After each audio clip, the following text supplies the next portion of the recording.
Good morning friends. तो आज की क्लास में अपन डिस्कस करने वाले हैं नॉन साइक्लिक फोटोफॉस्फोराइलेशन। इसको अपन बोलते हैं जेड स्किन। यानी कि टॉपिक ये बताता है कि एटीपी का फॉर्मेशन कैसे होता है और NADPH+H+ कैसे बनते हैं। तो टॉपिक अपना है non cyclic photophosphorylation. Non cyclic photophosphorylation ये टॉपिक है।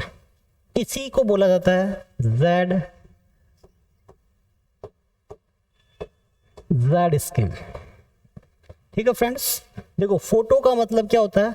लाइट।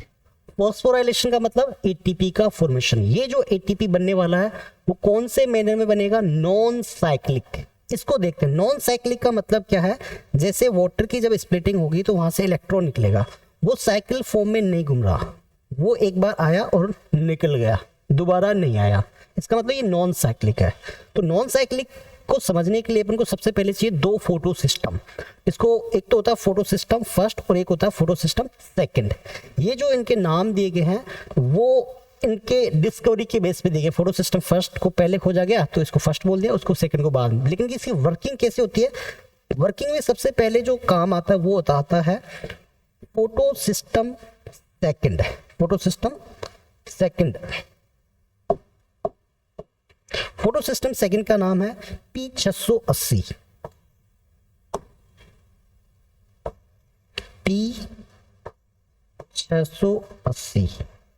P680 ये P680 जो है वो है फोटो सिस्टम सेकंड। ठीक है, P680 नाम क्यों दिया? P680 नाम देने के पीछे मतलब क्या है? ये पिगमेंट जो है इस फोटो सिस्टम सेकंड के अंदर जो पिगमेंट है वो मैक्सिमम कौन सी वेवलेंथ को एब्जॉर्ब कर सकते हैं? वो 680 नैनोमीटर की वेवलेंथ को मैक्सिमम एब्जॉर्ब कर सकते हैं। इसलिए फोटो सिस्टम सेकंड का नाम है P680 680। तो यहाँ पे क्या होता है? यहाँ पे फोटो सिस्टम सेकंड के ऊपर वाटर की स्प्लिटिंग होती है। सबसे पहले क्या होगा? वाटर की स्प्लिटिंग होगी।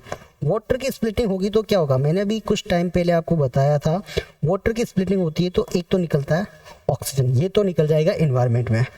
और क्या निकलेगा? और निकलेगा हाइड्रोजन। मान लीजिए 4 हाइड्रोजन निकल गए। और क्या निकलेगा? इलेक्ट्रॉन, ये निकलेगी। और इसके लिए अपन को क्या चाहिए?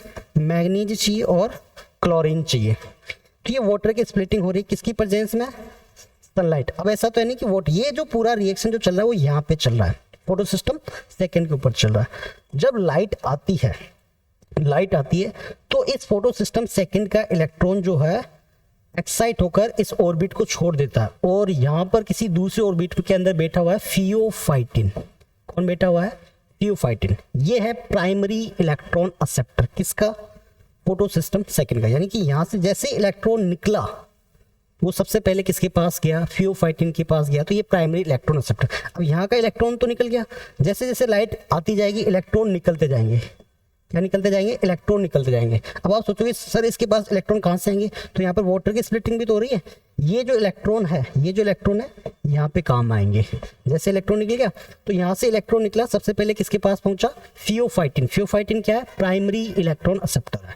अब ये फियोफाइटिन अपना इलेक्ट्रॉन जो है वो दे देता है प्लास्टोक्यूनोन को। किसको दिया इसने? प्लास्टोक्यूनोन को। प्लास्टोक्यूनोन अपना इलेक्ट्रॉन दे देता है साइटोक्रोम B6F। एक कॉम्प्लेक्स है, पूरा प्रोटीन का कॉम्प्लेक्स है, इसको दे दिया।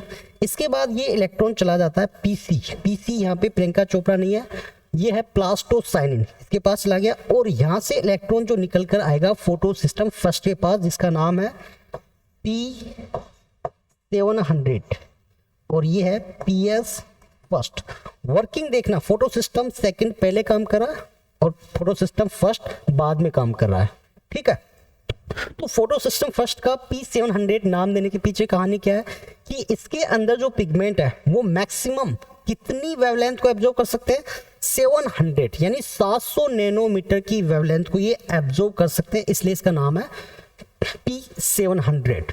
ठीक है, अब यहाँ पे इसके ऊपर भी ये लाइट जो है, ऐसा तो नहीं कि यहीं पे आएगी, इसके ऊपर भी लाइट गिरेगी। तो इसके ऊपर जब लाइट गिरती है तो यहाँ से इलेक्ट्रॉन सबसे पहले किसके पास जाएगा? तो यहाँ से इलेक्ट्रॉन चला जाता है FRS के पास। यहाँ पे इलेक्ट्रॉन आ गया, इससे इलेक्ट्रॉन मिल जाता है, ये अपना इलेक्ट्रॉन दे देता है किसको, ये अपना इलेक्ट्रॉन दे देता है एफडी को, एफडी अपना इलेक्ट्रॉन दे देता है एफएनआर, इसको दे देता है एफएनआर। एफएनआर एक एंजाइम है, एफएनआर क्या है, एक एंजाइम है। ये क्या काम करता है, ये काम करता है, यहाँ पर कहीं पे कौन बैठा हुआ है, यहाँ पे है NADP प्लस, ठीक है। NADP प्लस जो है इलेक्ट्रॉन और हाइड्रोजन लेकर, इलेक्ट्रॉन और हाइड्रोजन लेकर किस में कन्वर्ट हो जाता है, ये कन्वर्ट हो जाता है NADPH प्लस H प्लस में, ये क्या हो गया, कन्वर्ट हो गया। कितने बनते हैं, ये 2 मॉलिक्यूल बनते हैं, कितने बनते हैं, 2 मॉलिक्यूल। इसके पास इलेक्ट्रॉन और हाइड्रोजन कहाँ से है, इलेक्ट्रॉन तो यहाँ से आ जाएंगे, इलेक्ट्रॉन तो कहाँ से आ जाएंगे, यहाँ से आ जाएंगे। हाइड्रोजन कहाँ से आएंगे, ये वाले हाइड्रोजन यूटिलाइज होंगे, ये हाइड्रोजन जो है, ये हाइड्रोजन यहाँ पे क्या हो जाएंगे, यूटिलाइज हो जाएंगे, ठीक है। तो अपन ने इसमें ये तो समझ लिया कि NADPH प्लस H प्लस कैसे बनता है और कहाँ पे बनता है, यहाँ पे इस एंजाइम की हेल्प से बनता है। लेकिन अपन ने तो टॉपिक तो ये था नॉन साइक्लिक फोटोफॉस्फोराइलेशन, यानी ATP भी बनेगा। अब ATP इसमें ये जो रिएक्शन चल रहा है वो ग्रेना के अंदर चल रहा है। अब ग्रेना में एक्चुअल के अंदर ये रिएक्शन कैसे बनेगा, यानी कि एक्चुअल में ATP कैसे बनेगा, वो तो प्रोटॉन का ग्रेडियंट बनाना पड़ेगा, और वो एक फर्दर टॉपिक है, कौन सा, कीमोऑस्मोटिक। कीमोस में एक हाइपोथेसिस है, उसमें अपन समझेंगे। लेकिन अभी मैं बता देता हूँ, यहाँ पे अपन इस रिएक्शन में और क्या बनता है, ADP किस में कन्वर्ट हो जाता है, ATP में कन्वर्ट हो जाता है। किस में कन्वर्ट हो जाता है, ATP में। यानी कि नॉन साइक्लिक फोटोफॉस्फोराइलेशन की बात करें तो इसके प्रोडक्ट क्या हो गए, एक तो हो गया ATP, दूसरा प्रोडक्ट क्या हो गया NADPH प्लस H प्लस, और प्रोडक्ट क्या हो गया, और प्रोडक्ट हो गया ये हाइड्रोजन। ये इस रिएक्शन के क्या है, प्रोडक्ट है। तो ये तो हो गया नॉन साइक्लिक फोटोफॉस्फोराइलेशन, ठीक है। अगर मुझे साइक्लिक रिएक्शन समझना हो तो साइक्लिक रिएक्शन बहुत ही इजी है। साइक्लिक रिएक्शन क्या है, बहुत ही क्या है, इजी है।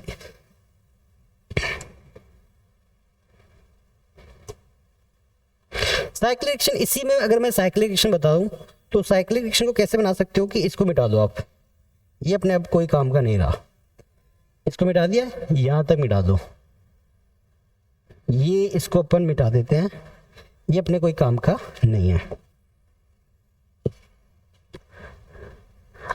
आपको करना क्या है, साइक्लिक को समझने के लिए ये जो FD है इसको उठा के यहाँ पे रख दो कहीं पे। इसको उठा के मैंने क्या कर दिया, FD को उठा के किधर रख दिया, FD को उठा के मैंने रख दिया इधर, ये FD। अब ये लाइट आ रही है, लाइट आ रही है, ये सनलाइट आई, यहाँ से इलेक्ट्रॉन निकला, और ये सबसे पहले किसके पास जाएगा, FD के पास। FD से इलेक्ट्रॉन किसके पास गया, PQ, PQ से ये U, ये साइक्लिक घूमता रहता है, ये साइक्लिक फॉर्म में यूं घूमता रहता है, ठीक है। तो इसको बोलते हैं साइक्लिक रिएक्शन। क्या इसमें भी ATP बनता है, यस। यहाँ पे ADP से क्या बन जाएगा, ATP बन जाएगा। इस रिएक्शन, साइक्लिक रिएक्शन का जो प्रोडक्ट है वो क्या है, केवल और केवल क्या है, ATP। क्या यहाँ पे ऑक्सीजन रिलीज हो रहा है, नहीं। वाटर की स्प्लिटिंग हो रही है, बिल्कुल भी नहीं। क्या यहाँ पे NADPH वगैरह बना, बिल्कुल भी नहीं। ये रिएक्शन जो है कहाँ पे चलता है, ये नॉर्मली जो लोअर प्लांट्स हैं, कुछ बैक्टीरिया वगैरह हैं, उनके अंदर ये देखने को मिलता है नॉर्मली, ठीक है। अब मैं ये जो कुछ कंपाउंड्स हैं इनके में कुछ पूरे नाम बता रहा हूँ, इसकी फुल फॉर्म बता रहा हूँ। जैसे फियोफाइटिन को क्या बोला जाता है, PHE का मतलब है फियोफाइटिन। PQ का मतलब क्या होता है, PQ का मतलब होता है प्लास्टोक्विनोन। साइटोक्रोम B6F का मतलब होता है साइटोक्रोम B6F कॉम्प्लेक्स। PC का मतलब है प्लास्टोसाइनिन। FRS का मतलब क्या, FRS का मतलब है फेरोडॉक्सिन रिड्यूसिंग सब्सटेंस। FD का मतलब फेरोडॉक्सिन। और ये FNR जो एंजाइम की तरह काम कर रहा था, इसका नाम है फेरोडॉक्सिन NADP रिडक्टेज। तो यहाँ पर मैंने जो है लाइट रिएक्शन कंप्लीट कर दिया है। लाइट रिएक्शन क्या कर दिया, कंप्लीट। अब लाइट रिएक्शन के जो प्रोडक्ट हैं यानी ATP और NADPH प्लस H प्लस, ये दो प्रोडक्ट है ऑक्सीजन एनवायरनमेंट में निकल चुके हैं। अब ATP और NADPH प्लस का यूज कहाँ पे होगा, वो होगा डार्क रिएक्शन के अंदर। तो डार्क रिएक्शन में अपन क्या पढ़ने वाले हैं, C3 साइकिल और C4 साइकिल और केम पाथवे, ये सब अपन डिस्कस करेंगे। Thank you.